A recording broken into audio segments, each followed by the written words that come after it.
Today's topic, which we are going to discuss, is the third P of marketing mix, and that is called place.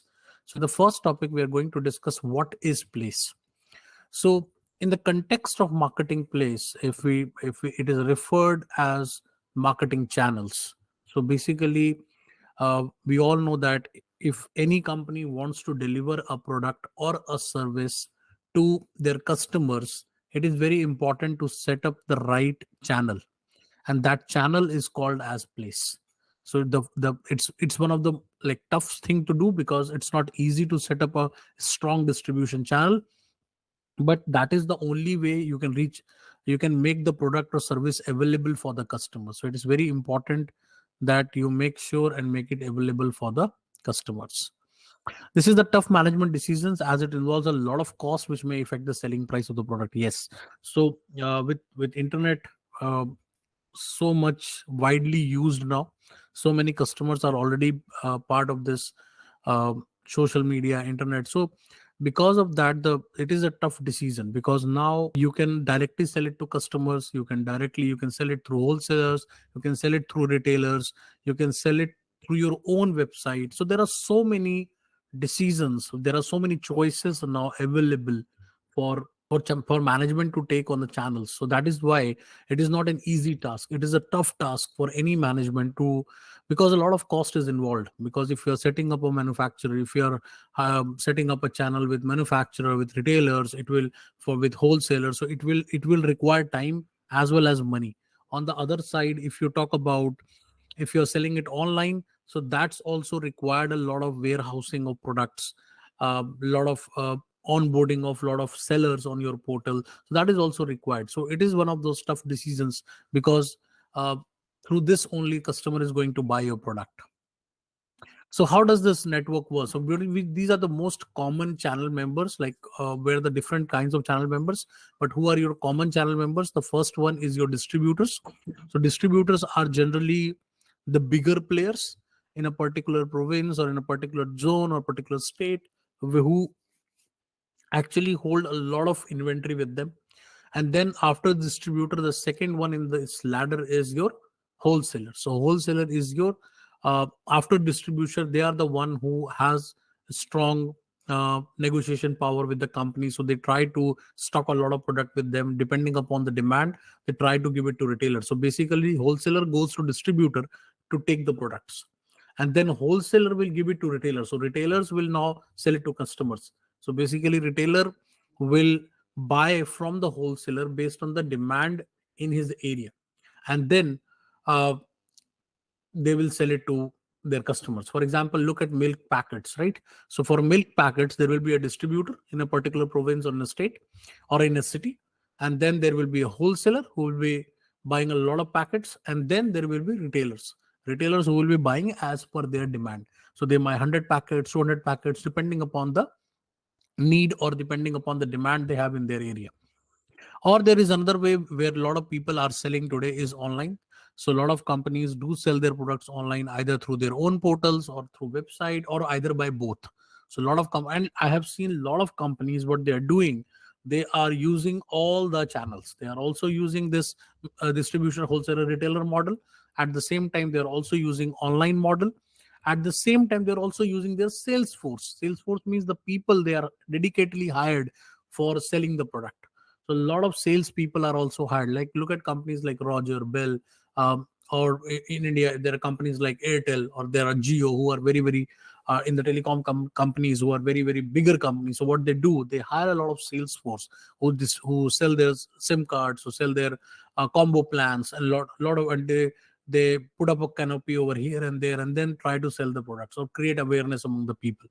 So we can have all kinds of model. We can have all the check boxes done. That means the ground level channel, as well as online channel, as well as Salesforce. Or there could be an option that I will only go with the Salesforce, and I will not be going through online. Or we can have the other model that I'll only go by online, and I don't have Salesforce, and I don't have any distribution network as well. So it all depends upon company's capacity. It also depends upon how much money you have, how much money you're going to put in. So that's very very important. Now, there are two types of strategy in this. One is called the pull strategy, the other is called the push strategy. So, what is pull strategy? So, in the pull strategy, the marketer uses the advertisement and other forms of communication. So, basically, what happens, the marketer try to use a lot of advertising, a lot of communication, so that the customer get attracted to the product, or try to create the demand based on the advertising, because then there will be an awareness, there will be an interest, there will be a demand for that particular product. So then anybody who want to buy that, they will automatically go to a store and ask for that product. And it is also about the brand value, because over a period of time, a lot of companies, they build a brand value, and because of those brand value, the customer always go to the store which asking for that product. For example, if I want to drink a soft drink, I can go to any store and ask for Coca-Cola, or ask for Pepsi, or ask for Sprite, because those are the names which comes to my mind whenever I think about a soft drink. So that is the reason why it is about the pull strategy. Pull means pulling the customers. Pulling how? By creating a demand. And how you are creating that demand? By advertising, by using different kind of communication, just to tease people that, hey, this is something which is new to the market, and this is this will solve this need. So then automatically customer will think about it, and they can come for that product in any store. On the other side, if you talk about the push strategies, in the push strategy, marketer use its sales force and motivate the channel members by providing some margin. So basically, in this push model, it is all about pushing the product. So how you push the product? Either by the sales people who are working with you, or by the channel member. As mean, there is a retailer.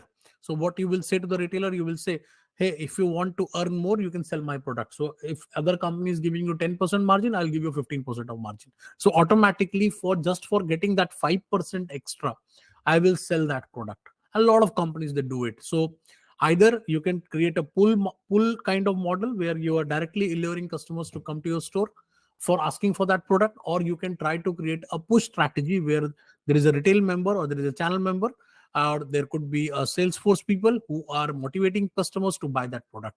Both the models are equally successful. It depends upon uh, what you are exactly, what your goal is. For short term sales, push strategy is good, but for long term brand building and long term game, pull strategy is always good. So it is always good for unsought product. What is unsought products? So unsought products are those products for which customer doesn't have a lot of need. So basically, though, they don't get so much excited to buy that product. For example, insurance, or maybe a medical insurance, term insurance. So all these products are not one of those, or maybe a banking product. Maybe I'm not very excited to buy it. That is the reason why it's an unsought product. So for that, you need that push from the seller, to push it, to make people understand that here is a product which can be very, very helpful, and then people will buy it. On the other side, if you come, it's suitable for the products where the brand loyalty is very, very high. So I told you that a lot of cases the brand loyalty do matter. So if I like that particular brand, I'll definitely would like to buy that product.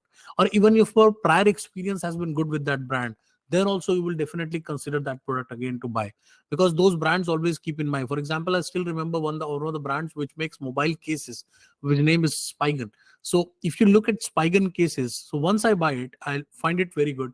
So next time when I was buying it, I was looking for that brand. So, and even though that brand is not a very popular brand, but still it could be very, very handy at times, and brand loyalty will create that pull strategy. I might recommend to so many other people. A lot of other people might search for that. A lot of people might go to a store and ask for that product. So that will create automatically pull in the market. Products which are very new to the market. So if the products are very new, then also push strategy is a good strategy, because then people are not aware about it, and you want to increase the trial. So if the wholesaler or the retailers who are close to the customer, if they will say that, okay, this product is really good, then definitely people would like to buy. You also want to increase the trial of the product. Yes, and that is the main goal actually. In push strategy, you want to increase the trial of the product. So till the time customer will not try the product, they will not be like they will not be very happy to buy it. So if you want them to buy a product, then definitely you should increase the trial, and then people will try. If they find it worth, they will definitely buy it, or they might come in search of that product next time. So what are the features of any channel decision? Let's talk about that. So first is channel decision influence the pricing of the product. Yes. So if you are selling it through online channel only, so automatically you will save a lot of margin, and that will help in deciding the price or maybe reducing the price for the customer. On the other side, if you are giving margin to everyone, for example wholesaler, retailer, everybody is getting some margin, so in that situation it is not, they are not going to, you're not going to make a lot of margin, and then in that case your price will automatically be higher. Channel decisions mostly are for long term in nature, yes, because distribution channel you are not going to disturb it every now and then. So it is very important that you take those decisions and carry it for a longer period of time. Try to establish a very loyal channel base. That means your retailers are the only ones who sell your product. Your wholesalers are the only one who buy only your product and stock it because they trust your brand. So in that situation, though that loyalty will also be very very helpful, because that will help, that will stop the other competitors to come into picture, because the retailer might not be interested in taking the products of other channel. Can make an average product a make a break or a make in a very good product, yes, because of the push strategy. Because if you're pushing the product, you're increasing the trial, you are making sure that every customer coming to your store, a retailer is trying to push that product, then automatically people will try, they will give their verdict. It will also help you to improve your product. So it is not only about selling the product, it's also about improving your product, because you will get the direct feedback from the retailer. It also often based on the STP strategy. So all the channel decision, it depends. For example, if my customers are very old age people and they don't use technology much, so I'll go with the traditional model. That means wholesaler, retailer, that kind of model. On the other side, if my like customers are very Gen Z kind of customers, so I will definitely consider uh, the different kind of so I will consider online channels as my channel in my channel decision. So I hope this first topic is clear. So we discussed in this what is place. We also discussed what are the common channel members we have, what is the difference between pull strategy and a push strategy, and we also discussed what are the key features of channel decisions. So thank you. And so the topic we are going to discuss here is